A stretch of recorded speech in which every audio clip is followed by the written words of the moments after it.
جماعته. نسأل الله سبحانه وتعالى له رحمة، وندعو إخواننا أن يدعوا له بالرحمة والمغفرة، وإن شاء الله سبحانه وتعالى يتقبل عندهم.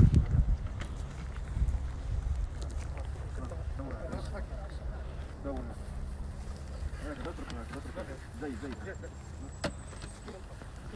نعم لكن لابد نقدم القدام علشان ناخذ المسافة. قدم تمام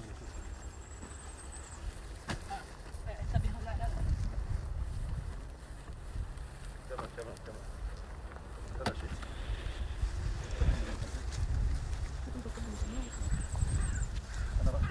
هذا كراس. نعم.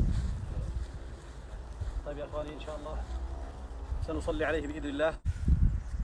الله اكبر.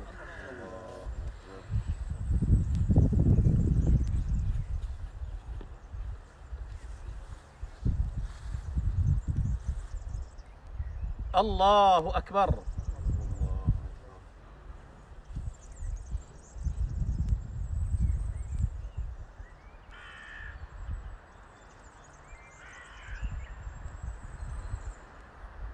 الله أكبر.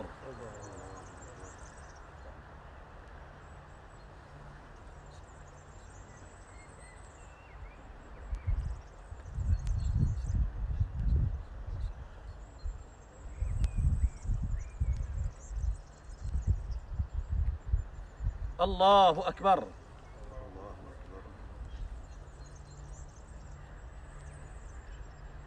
السلام عليكم ورحمة الله. السلام عليكم ورحمة الله. السلام عليكم. رسالة أخرى.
تعرف حتى بس الصورة نظر النور.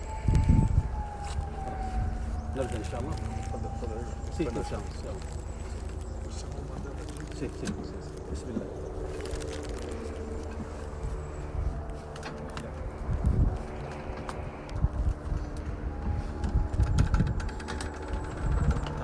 نعم يا إخواني. نعم إخواني وأخواتي المشاهدين والمتابعين، ها هو يرحل من دنيانا أستاذنا الدكتور تحسين، ويودعنا إلى عالمه الجديد إلى القبر. هذه قصة الحياة وكلنا إليها سائرون.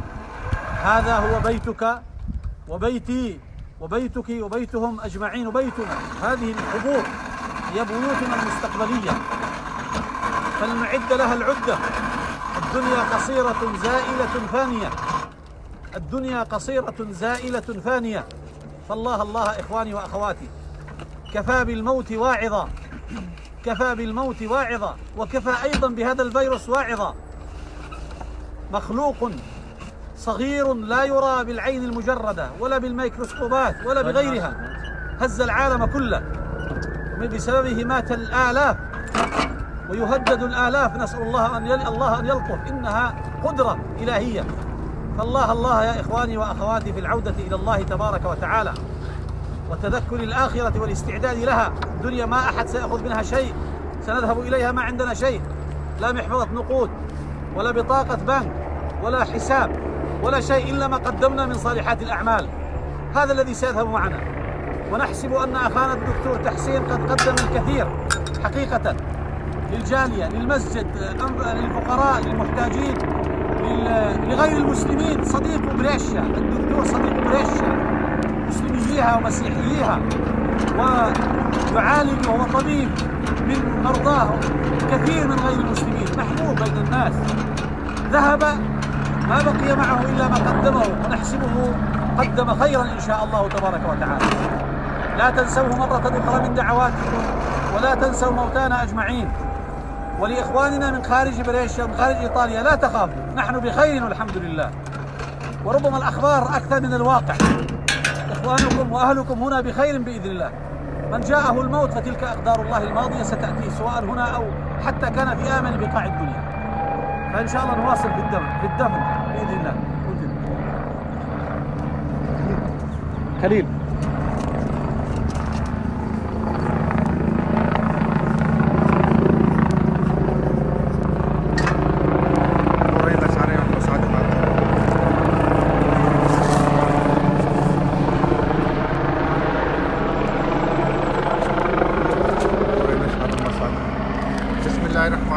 आज हम इधर कब्रिस्तान में मौजूद हैं मियां मिलान पे। सब साथियों को एक पैगाम देना था, वो ये है कि इस्लामिक सेंटर ने एक एमरजेंसी स्क्वाड जो है नॉमिनेट किया हुआ है। किसी भी केस, किसी भी एमरजेंसी में, पोस्टिंग में हम लोग इधर मौजूद हैं। इसके अलावा जो शेख साहब ने बताया कि यहाँ पे हालात इस किस्म के हैं कि आप लोग जो फिक्र ना करें और ये अपनी डेड बॉडी अपने मुल्क में लेके जाने के लिए परेशानी ना करें। जो एमरजेंसी नाफज है, एमरजेंसी में हमारे पास कोई ऐसी पॉसिबिलिटी नहीं है कि हम डेड बॉडी को अपने भाइयों को या दूसरे अपने मुल्क में लेके जा सकें। एक बात। दूसरी बात ये जो मैसेज घूम रहा है कि पाकिस्तान मुसलमान भाइयों की लाशों को जलाया जा रहा है, ऐसी कोई बात नहीं है, ये फेक न्यूज़ है। अल्हम्दुलिल्लाह हमें पॉसिबिलिटी दी है, कमोने ने हमारे साथ बहुत ताउन कर रहे हैं और हम जो है ये जनाजा और सारा सिस्टम जो भी हमारा मस्जिद लिहाज से बनता है हम उसको पूरा कर रहे हैं। और जो सेफ्टी के लिहाज से जो चीज़ें हमें क्या रखना पड़ती हैं उसके लिए ज़रूरी है और हमें क्या रखना भी चाहिए। हालात जैसे हैं, पहनने की ज़रूरत नहीं है, परेशानी की ज़रूरत नहीं है। सिर्फ यह है कि हमारे एज ए मुसलमान हमारे लिए दोनों तरफ ही बख्शिश कर रही है कि अगर खुदा ना खास्ता हमारे भाई बहुत होते हैं तो हमारा जो है सीधा बशारत है, तो हमारे लिए शहादत का मर्तबा है। खासतौर पर हमारे लिए जो कोई और है इसमें कि हमारे भाइयों के फैमिली के लिए ऐसे हालात होते हैं तो उम्मीद है कि हालात हो जाएंगे और अगर हमारे भाइयों से याद करेंगे। ये फैमिली जो है वो वायरस से इन्फेक्टेड है, वो फैमिली घरों में मौजूद है। हमारे जो इस्लामिक सेंटर के जिम्मेदार हैं, जो एमरजेंसी स्पॉट है, वो आके इधर उन्होंने जनाजा की और तदफीन कर दी। जज़ाकुमुल्लाह खैर। अस्सलाम वालेकुम।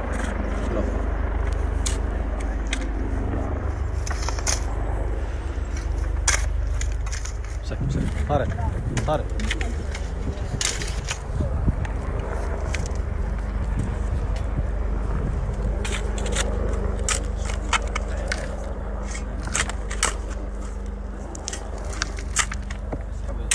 يا شباب لو اثنين ينسحبوا لان احنا زايدين عليه. زايدين العدد تخاف هم يبعثوا لنا البوليس. الطياره تحت كنترول. انسحب بنتك وزيد واحد معك.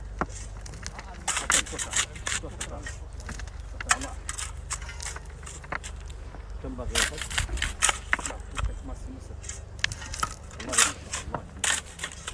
الله يجزيك السامحة يا جماعة. كيف؟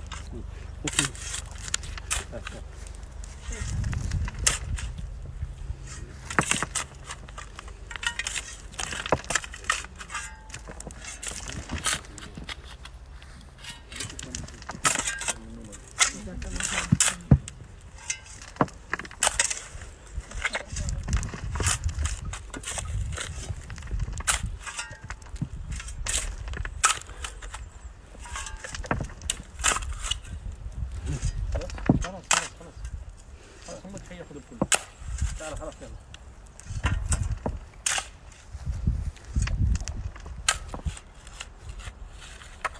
طبيعي خليه يبدأ. خليهم يحيوا. خلوا بس صبر.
بس شفت البلاستيك هذاك امم بس يتحط من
اللهم اغفر لهم وارحمهم وعافهم واعف عنهم واكرم نزلهم ووسع مدخلهم يا ربي. اللهم انا نسالك ان تجعلهم من عبادك الصالحين مع النبيين والصديقين والشهداء والصالحين يا رب العالمين.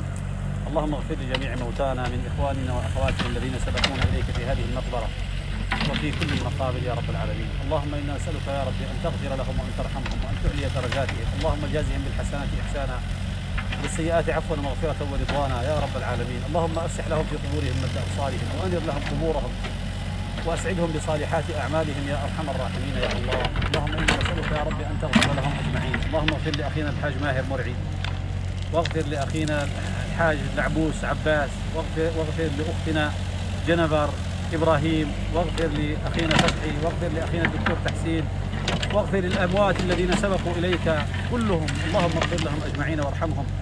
اللهم إنا نسألك يا رب أن تجعلهم في جنات النعيم مع النبيين والصديقين والشهداء والصالحين. اللهم ارحمنا إذا صرنا إلى ما صاروا إليه يا رب العالمين آمين.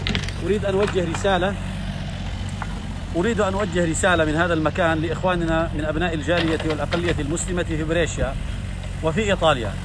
إخواني وأخواتي، إلزموا بيوتكم، هكذا تقول القوانين والتعليمات. إلزموا بيوتكم، لا تخرجوا إلا للضرورات الضرورات الضرورات. حافظوا على أبنائكم وعلى أنفسكم وعلى أزواجكم وعلى جيرانكم وعلى الناس. إلزموا بيوتكم بارك الله فيكم. لا خروج إلا للضروري جدا من طعام أو شراب أو غير أو دواء، وإلا فابقوا في بيوتكم. الأمر كما تلحظون جدي. استهان الناس في البداية بما فيه الكفاية، واستخف الناس في البداية بما فيه الكفاية، وهو يد الأثمان ندفعها والله المستعان. فالله يبارك فيكم يا إخواني ويا أخواتي، الله يجزيكم خير. دعونا نحمي هذا البلد ونحمي الناس، دعونا نساعد الأطباء والصحيين. الأطباء أرهقوا يصلون الليل بالنهار، ومعهم الفرق الصحية المختلفة، وهم يجتهدون يعني، وهم معرضون للخطر، يعودون لأزواج أبنائهم، يخافون أيضا، كثرت عليهم الحالات. فدعونا نساعدهم بالبقاء في البيوت. قالوا لنا الأطباء سنذهب إلى المستشفيات وابقوا أنتم في البيوت. فالله الله إخواني وأخواتي، نبقى في البيوت ونساعدهم. أيضا أجهزة الدولة المختلفة تعمل بكل جد، الشرطة حتى الجيش ربما يدخل في الموضوع، التنظيم الحركة وغير ذلك. الدولة مستنفرة كلها بأجهزتها لحماية المواطنين. عطلت أنشطة الاقتصاد، تعطل، ضحت بمليارات المليارات من أجل الناس، من أجل الإنسان، تخلت عن الأموال. فالله الله في أن نحمي أنفسنا ونحمي الإنسان.